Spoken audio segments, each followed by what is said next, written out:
Every year, over 200,000 people in the United States tear their ACL. Most of them athletes who never see it coming. For many, that single injury changes not just their season, but their entire future in sports.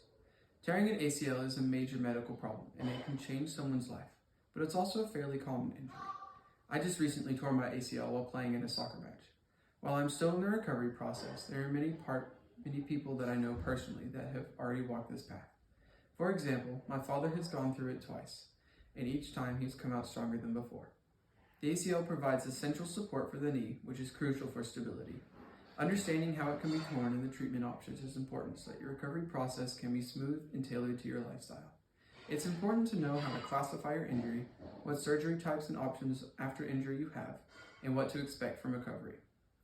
The ligaments in our knee are strong, yet they are easy to tear, especially the anterior cruciate ligament, or ACL.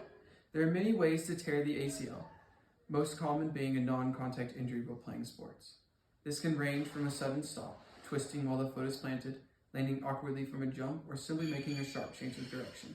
This is how I tore my ACL, a non-contact injury while I was playing in a soccer game. The other most common way is contact injury, such as a forceful strike pushing the knee into an unnatural position or stretching it beyond its limits. An ACL is defined by 3 grades, the first being a sprain or a stretch in the ligament, the second is a partial tear, and the third is a complete tear. An MRI and X-ray will be needed to correctly diagnose the grade of injury.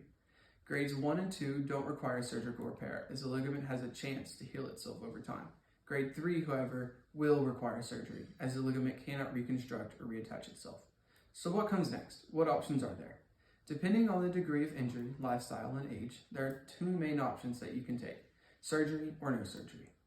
While surgery isn't required for any of the grades, for a complete tear, surgery is recommended if you want to return to an active lifestyle. There are 2 main types of surgery: an autograft and allograft. Autografts are taken from the patient's own body, where an allograft is given by a donor or cadaver. From the cadaver, the surgeon will take and sterilize the ACL and insert it into the patient's knee. This minimizes surgical trauma as the patient's body doesn't lose any tissue. However, it takes longer for the ACL to fully become established in the body.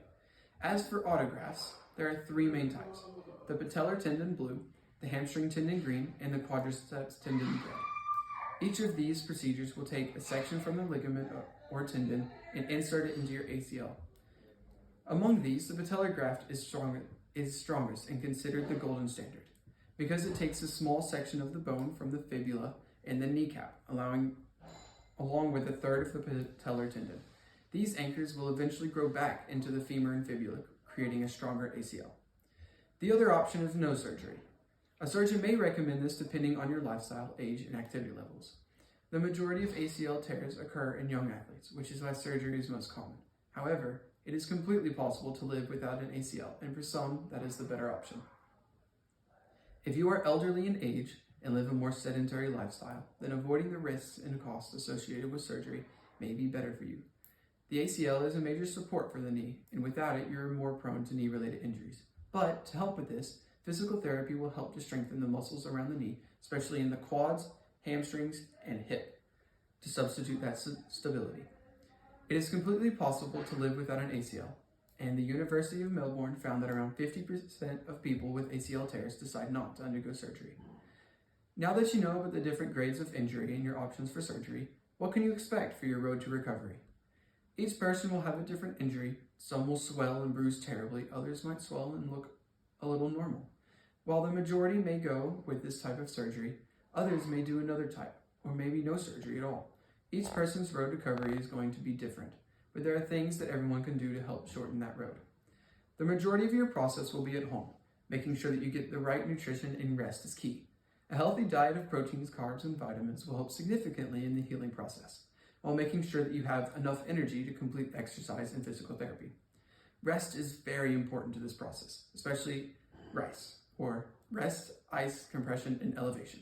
Making sure that you are doing this anytime you can will significantly decrease the swelling, which will help with healing process and relieve pressure and discomfort. While you are at home, making sure that your nutrition is plentiful, the physical therapist will making a plan for you.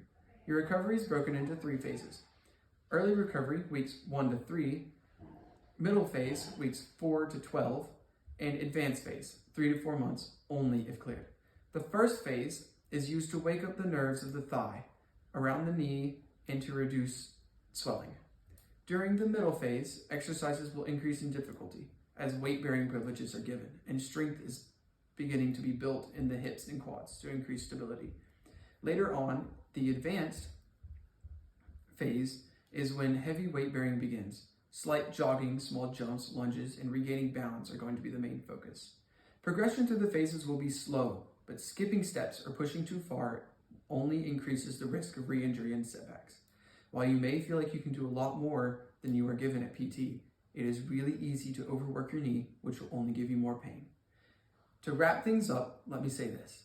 From the type and grade of injury, the procedure of the surgery, and type chosen, or even the choice to live without one and hope that it heals on its own, each patient's recovery story will be different. And while many share a similar foundation, each person will face their own unique challenges. The ACL is a major tendon, crucial for stability. Understanding how it is injured and the process of recovery is a powerful tool to anyone who experiences it. Tearing an ACL is a long and hard journey, but the path is well marked. Sometimes it may feel like you're alone, but you know there are many other people who are crutching along the same path.